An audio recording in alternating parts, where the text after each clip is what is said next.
नमस्कार. तर आजच्या व्हिडिओमध्ये आपण मकर संक्रांती किंवा हळदी कुंकू स्पेशल छान अशी सजावट पाहणार आहोत. तर इथे बघू शकता मी एक मोठा ब्लाऊज पीस आहे तो दुहेरी करून खाली अंतरला आहे आणि त्याच्यावरती एक छोटा ब्लाऊज पीस घडी घालून छान अशी ठेवली आहे आणि त्याच्यावरती आपण छान असे दागिन्याने सजवणार आहोत. हे जे डेकोरेशन आहे ना, दिसायला इतकं सुंदर दिसतं आणि अगदी साधं आणि सोपं आहे. जरी तुम्हाला रांगोळी काढायला येत नसेल किंवा तुम्हाला काढायला तेवढा वेळ नसेल, तर अशा पद्धतीचे छान छान साधे आणि सोपे डेकोरेशन तुम्ही घरच्या घरी आणि तेही कमी वेळामध्ये करू शकता.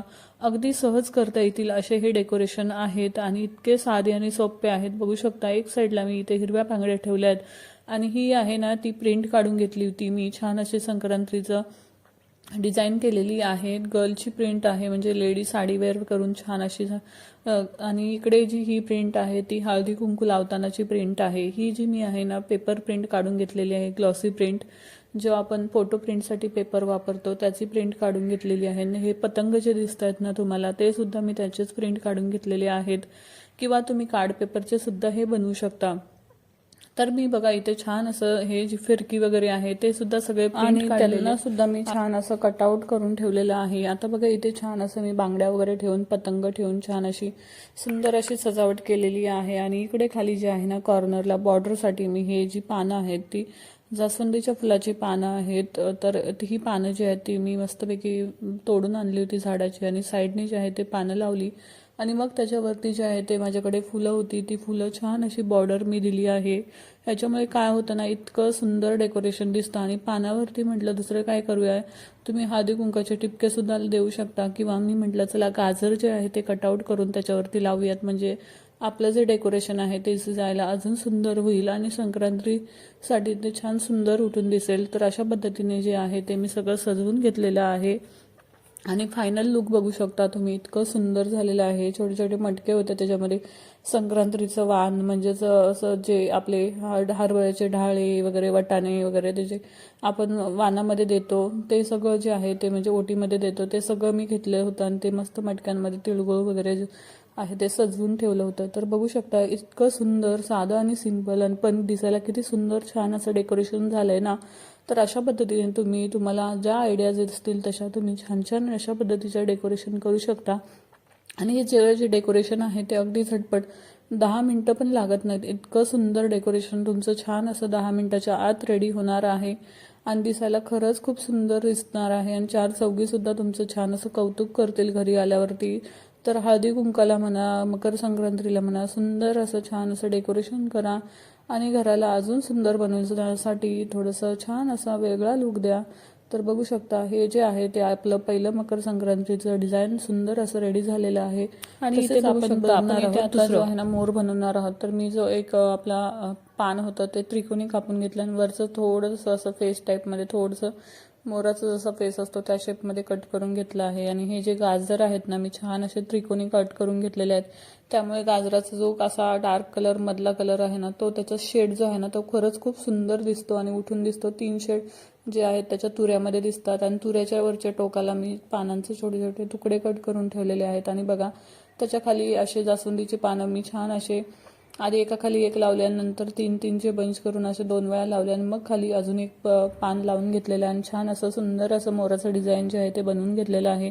इथे तुम्ही या पानांमध्ये फुलांच्या पाकळ्या वगैरे टाकून सुद्धा छान असं सजवू शकता. अगदी तुम्हाला जसं आवडेल त्या पद्धतीने तुम्ही मोराला छान असं सजवू शकता. हे सुद्धा डिझाईन जे आहे ना अगदी साधं सिंपल आणि खूप सोपं आहे. तर मला इथं निळी फुलं होती माझ्याकडे, तर मी म्हटलं चला मोराचा जो कलर आहे निळसर कलर येतो तो जो आहे तो आपण फुलांचा यूज करूया इथं. तर मी छान अशी बघा फुलं मध्ये थोडी थोडी ठेवून घेतलेली आहेत आणि त्याच्यामध्ये मी गाजरचे तुकडे सुद्धा छान असे ठेवणार आहे, जेणेकरून जो आपला मोर आहे तो सुंदर आणि कलरफुल दिसणार आहे. तसंच तिळगुळला मी छोटा काळा टिपका देऊन त्याचे डोळे बनवलेले आहेत आणि एक छोटा पिकलेला पान जो होता तो ठेवला आहे, त्याच्यामध्ये जेणेकरून मोराचा जो वरचा भाग आहे ना तो आकर्षक दिसेल आणि वेगळा काहीतरी असा लुक उठून दिसेल, म्हणून अशा पद्धतीने केलेला आहे. तुमच्याकडे जर जास्त जागा असेल तर तुम्ही मोराचा पिसारा जो आहे तो अजून सुंदर आणि अजून मोठा सुद्धा बनवू शकता. पण मी थोडक्यात मला छोटंसं डेकोरेशन करायचं होतं त्यासाठी मी तुम्हाला छोटं जसं जमेल तसं दाखवलेलं आहे.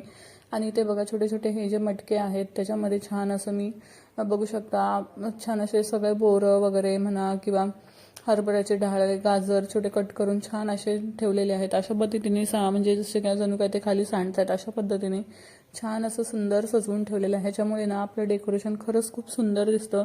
डेकोरेशनला आपल्या एक छान अशी वेगळीच एक लुक येतो आणि ह्याच्यामुळे जे आहे ना प्रत्येक वेळेत काय तेच करायचं म्हणून वेगळं काहीतरी हटके करायचं. आणि रांगोळी तर आपण नेहमीच काढतो, पण रांगोळीपेक्षा वेगळं काहीतरी करून बघा, खरंच तुम्हाला नक्कीच आवडेल. आणि बघा इथे फूल बघा, गाजर आणि ह्या ज्या आहेत शेंगा त्याच्यापासून फूल बनवलेलं आहे, पण विश्वास बसणार नाही इतकं सुंदर फूल दिसत आहे. अगेन इथे मी हळदी कुंकाची ही जी प्रिंट आहे ना ती मस्तपैकी ठेवलेली आहे. आणि तुम्हाला खरं सांगू का, ही माहिती आहे का ही प्रिंट मी कशी काढलेली आहे? तर मी गुगलवरती रांगोळी सर्च केलं आणि रांगोळीमध्ये ही कोणीतरी रांगोळी काढली होती हळदी कुंकाची, त्याचीच मी ही प्रिंट काढून घेतलेली आहे. पण वाटत नाही आहे ना की रांगोळीची प्रिंट असेल, तर असं वाटतं की ॲनिमेटेड इमेजेस वगैरे आहेत, पण ही जी प्रिंट आहे ना ती रांगोळीची प्रिंट आहे. तर आयडिया कशी वाटली तुम्हाला माझी मला कमेंटमध्ये नक्कीच सांगा. आणि आजचा व्हिडिओ जो आहे, आजचं डेकोरेशन जे आहे तुम्हाला आवडलं का मला कमेंटमध्ये नक्कीच सांगा. तसेच दोन्ही डेकोरेशनमध्ये तुम्हाला सगळ्यात जास्त आयडिया कोणती आवडली मला ते सुद्धा कमेंटमध्ये सांगा. आणि असेच छान छान व्हिडिओ पाहण्यासाठी चॅनलला लाईक, शेअर आणि फॉलो करायला अजिबात विसरू नका. तसेच तुम्हाला अजून कोणकोणते डेकोरेशन वेगवेगळे पाहायला आवडतील माझे ते मला कमेंटमध्ये नक्कीच सांगा. आणि हळदी कुंकू म्हटलं की हळदी कुंकाशिवाय आपला जो डेकोरेशन आहे ना ते अधुरच राहतं. म्हणून बघा माझ्याकडे असं पानाच्या शेपमध्ये छान असं हळदी कुंकाचं हे पितळेचा आहे करंडा आहे. तो हा जो मी गेल्या वर्षी घेतला होता खूपच छान आहे. अशा पद्धतीचे माझ्याकडे 2-3 वेगवेगळे सुद्धा डिझाईन आहेत जे प्लास्टिकमध्ये आहेत, पण हा स्पेशली मला जास्त आवडतो म्हणून प्रत्येक वेळेस जे आहे ना डेकोरेशनमध्ये हाच ठेवत असते मी. आणि थोडेसे तिळगुळ वगैरे ठेवलेले आहेत. आणि हे छोटे छोटे पतंगाचे प्रिंट जे तुम्हाला मी म्हटलं होतं की हे सुद्धा मी प्रिंट काढलेले आहेत. तर अशा पद्धतीने हे सुद्धा डेकोरेशन जे आहे ते खरंच खूप सुंदर झालेलं आहे. मोर बघा, मोराचा जो तुरा वगैरे आहे ना मला तर खूपच स्पेशली आवडला, काय दिसतोय ना खूपच छान. तर अशा पद्धतीने ही सुद्धा सजावट बघा अगदी साधी सोपी आणि 4-5 मिनिटांमध्ये होईल, किंवा 4-5 किंवा तुम्हाला जरी जमत नसेल तरी 10 मिनिटं पण जास्त झाल्या रांगोळीसाठी, ह्या डेकोरेशनसाठी, सजावटीसाठी म्हणा. इतकं सुंदर डेकोरेशन दिसतं हे. आणि सगळे 4-4 घरी आल्यावर नाव काढतील की वा किती छान डेकोरेशन केलेस ग, असं म्हटलंच पाहिजे. तर अशा पद्धतीने तुम्ही ह्या वर्षी 2026 मध्ये छान अशा मकर संक्रांतीला सुंदर सुंदर सजावट करा. हळदी कुंकाला सुद्धा तुम्ही छान अशा सजावट करू शकता. आणि व्हिडिओ जर आवडला असेल तर चॅनलला लाईक, शेअर आणि सबस्क्राईब करायला मात्र विसरू नका, जेणेकरून तुम्हाला नवीन माझे येणारे व्हिडिओज पाहायला भेटतील. आशा करते आजचा व्हिडिओ तुम्हाला आवडला असेल. व्हिडिओ आवडला असेल तर एक कमेंट, लाईक, शेअर आणि सबस्क्राईब करायला विसरू नका. तसेच तुमच्या मैत्रिणींना सुद्धा शेअर करा, ज्यांना डेकोरेशनची आवड आहे, ज्यांना डेकोरेशन करायला आवडतं त्यांना सुद्धा छान अशी हेल्प होणार आहे. तर मैत्रिणींना भेटूया अशाच नेक्स्ट व्लॉगमध्ये भेटूया. चला भेटूया नेक्स्ट व्हिडिओमध्ये. Bye. Thank you so much for watching. Bye bye.